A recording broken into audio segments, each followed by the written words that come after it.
নমস্কাৰ বন্ধুসকল, আপোনালোক সকলোকে মই স্বাগতম জনাইছোঁ। আশা কৰোঁ আপোনালোক সকলো ভালে আছে। আজি মই এটা নতুন ৰেচিপি লৈ আপোনালোকৰ ওচৰলৈ আহিছোঁ। ৰেচিপিটো হৈছে চব্জিৰ পেটিছ।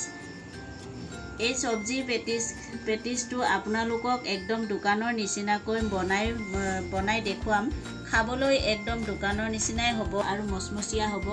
আৰু বন্ধুসকল, আপোনালোকৰ ওচৰত অনুৰোধ থাকিল মোৰ এই ৰেচিপিটো সম্পূৰ্ণ চাব আৰু চাই আপোনালোকৰ খুব ভাল লাগিব। আৰু আপোনালোকে যদি মোৰ এই চেনেলটো নতুন হৈ আহিছে তেতিয়াহ'লে মোৰ এই চেনেলটো ছাবস্ক্ৰাইব কৰি দিব আৰু লগতে থকা বেল আইকনটো দবাই দিব। তেতিয়াহ'লে মোৰ এই নতুন ৰেচিপিসমূহ সোনকালে আপোনালোকে পাই থাকিব।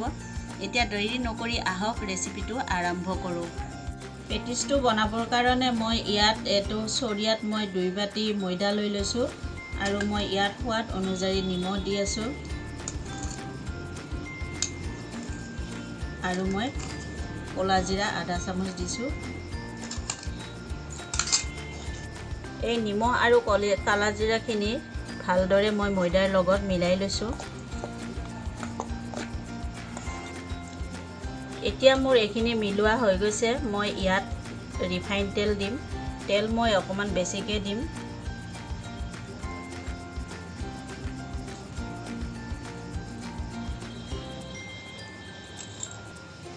এতিয়া মই এই তেল আৰু ময়দাখিনি ভালদৰে এনেকৈ মিলাই ল'ম।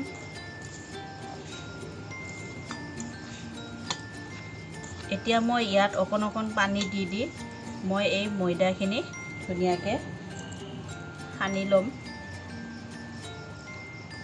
ঘৰত যেনেকৈ আটা বনোৱা হয় তেনেকৈ মই এই ময়দাখিনি মাৰি ল'ম, ধুনীয়াকৈ বনাই ল'ম পানী দি। এতিয়া মোৰ এই ময়দাখিনি এনেকৈ সানি ল'লোঁ, সনা মোৰ হৈ গ'ল। মোৰ এতিয়া এনেকৈ মোৰ এই ময়দাখিনি কোমল হৈছে। মই ইয়াত অকণমান ওপৰত তেল সানি এইখিনি মই ৰেষ্টৰ কাৰণে 1 ঘণ্টামান ঢাকি থৈ দিম।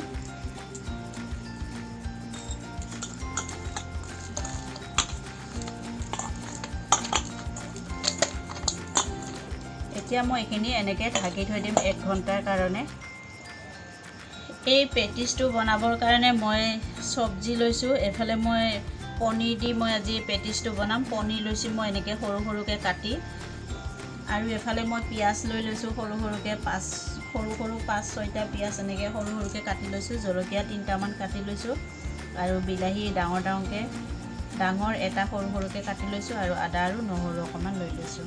এতিয়া মই এইখিনি চব্জি বনাই তাৰপিছত পেটিছটো বনাম। এনেকৈ মই এতিয়া গেছত কেৰাহী বহাই লৈছোঁ। কেৰাহীত মই তেল দি দিছোঁ, ৰিফাইন তেল।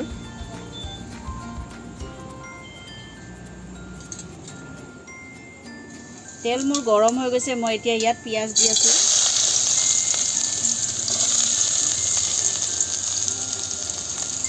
পিঁয়াজখিনি মই অকণমান ৰঙচুৱাকৈ ভাজি ল'ম।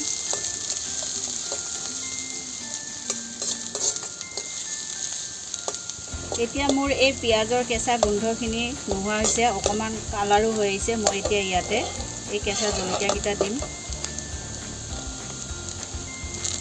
আৰু মই এই বিলাহীখিনি ইয়াত তেতিয়া দি দিছোঁ।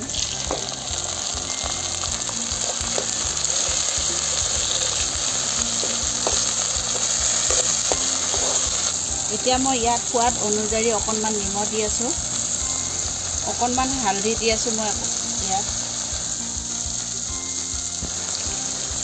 অকণমান জিৰা গুড়ি দি আছোঁ আধা চামুচ,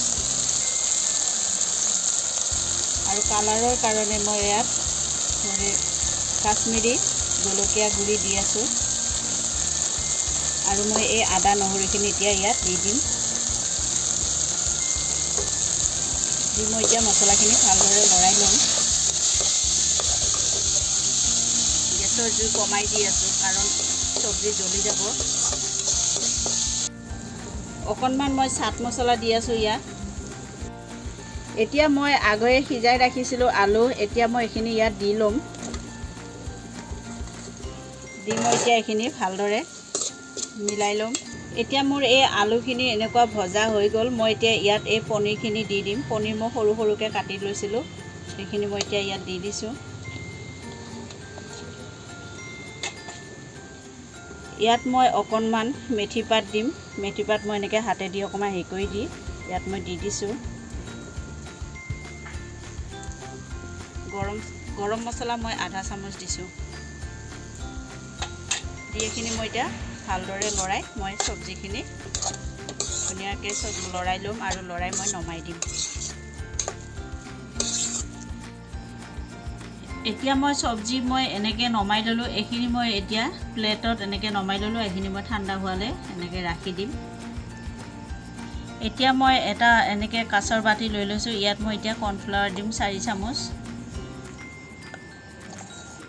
ইয়াত মই তেল দি আছোঁ 4 চামুচ। এতিয়া এইখিনি মই ধুনীয়াকৈ সানি ল'ম। এতিয়া মই এইখিনি এনেকৈ ধুনীয়াকৈ সানি ল'লোঁ। এইখিনি মই এতিয়া থৈ দিম। এতিয়া মই এই সানি ৰখা ময়দাখিনি মই এতিয়া লৈ লৈছোঁ। এতিয়া মই এইখিনি এনেকৈ ধুনীয়াকৈ লম্বা কৰি লৈ ইয়াত মই লেচি কাটি ল'ম 4টা 10টা এনেকৈ মই এইখিনি লেচিখিনি কাটি মই এনেকৈ লৈ লৈছোঁ আৰু এইখিনি মই এনেকৈ ছাইডত থৈ দিছোঁ। ইয়াৰ পৰা মই এটা লেচি লৈ লৈছোঁ আৰু এইখিনি মই এতিয়া ঢাকি থৈ দিম।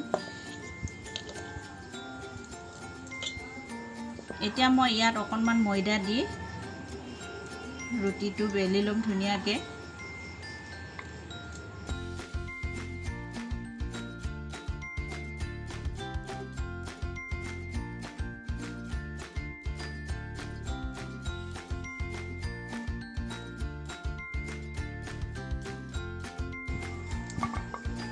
এনেকৈ মই বেলি লৈছোঁ। এনেকৈ মোৰ পাতলা হৈছে। এনেকৈ গোটেই মই গোটেই ৰুটিখিনি বেলি ল'ম। এতিয়া মই গোটেই ৰুটিকেইটা বেলি ল'লোঁ। ইয়াৰ ওপৰত মই এতিয়া এনেকৈ এই কৰ্ণফ্লাৱাৰ আৰু তেলখিনি যে মিলাই থৈছিলোঁ মই এতিয়া ইয়াৰ ওপৰত এনেকৈ ধুনীয়াকৈ মিলাই দিম। এতিয়া মই ইয়াৰ ওপৰত আৰু এখন ৰুটি এনেকৈ দি দিছোঁ। মই ইয়াৰ ওপৰত আকৌ এনেকৈ সানি ল'ম। ইয়াৰ ওপৰত মই আৰু এখন ৰুটি দিম আৰু এনেকৈ কৰি মই কৰ্ণফ্লাৱাৰ সানিম আৰু আকৌ এখন ৰুটি এনেকৈ মই দি থাকিম। 6খন ৰুটি মই ইয়াত দিলোঁ। এতিয়া মই এনেকৈ 6খন ৰুটি মই এনেকৈ দি ল'লোঁ। এতিয়া মই ইয়াৰ এই ছাইডকেইটা কাটি দিম। এতিয়া মই এনেকৈ চাৰিওফালে কাটি ল'লোঁ আৰু কটা অংশখিনিও মই আকৌ বনাব পাৰিম। সেইখিনি দি মই আকৌ থৈ দিছোঁ। এতিয়া মই আকৌ এনেকৈ কৰি কাটি ল'ম সমানকৈ। এনেকৈ মই কাটি ল'লোঁ। এনেকৈ 4 টুকুৰ কৰি ল'লোঁ মই। এতিয়া মই ইয়াত পানী দিম। পানী মই এনেকৈ চাৰিওফালে লগাই ল'ম।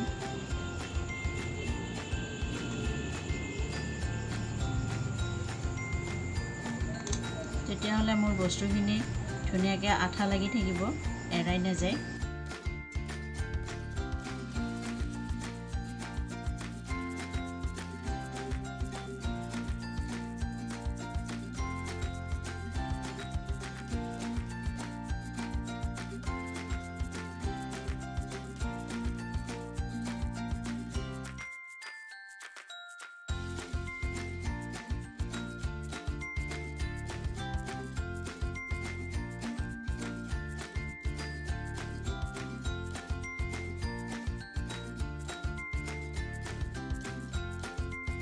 এনেকৈ মই এইটো বনাই ল'লোঁ আৰু বাকীকেইটাও মই এনেকৈ বনাই ভাজি পেলাই আপোনালোকক দেখুৱাম। এইকেইটা মই এনেকৈ সম্পূৰ্ণ বনাই ল'ম। এতিয়া মই এনেকৈ পেন বহাই দিছোঁ। পেনত মই এনেকৈ তেল দি দিছোঁ আৰু তেল মোৰ অকণ গৰম হৈ গৈছে। বেছি গৰম মই তেলত এইখিনি নাভাজোঁ, কম হিটত মই এইখিনি ভাজি ল'ম। এতিয়া মই এইখিনি ইয়াত দি লৈছোঁ। বেছি গেছৰ জুই বেছি দিব নালাগে। এতিয়া মই এনেকৈ এইখিনি উল্টাই দিম। এনেকৈ তল ওপৰ কৰি মই এইকেইটা লাহে লাহে ভাজি ল'ম।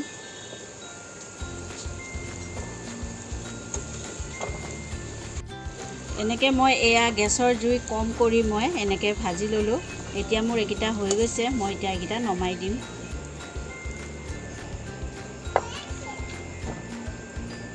এতিয়া মই এনেকৈ এই গোটেই সম্পূৰ্ণ পেটিছকেইটা বনাই এনেকৈ মই কাঁহীত উলিয়াই আপোনালোকক দেখুৱালোঁ। আপোনালোকে এনেকৈ ঘৰত বনাই খাব।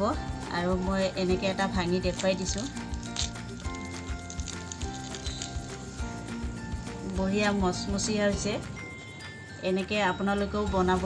মই যেনেকৈ বনাই দেখুৱালোঁ আপোনালোকে ঠিক তেনেকৈ বনাই খাব। খাই খুব ভাল লাগে। দোকানৰ নিচিনাই লাগে পেটিছটো খাবলৈ। আৰু খাই যদি ভাল পায় তেতিয়াহ'লে মোক এটা কমেণ্ট কৰি জনাব। আৰু লাইক, শ্বেয়াৰ, ছাবস্ক্ৰাইব কৰিব। মোৰ ৰেচিপিটো সকলোৰে লগত শ্বেয়াৰ কৰিব। ধন্যবাদ।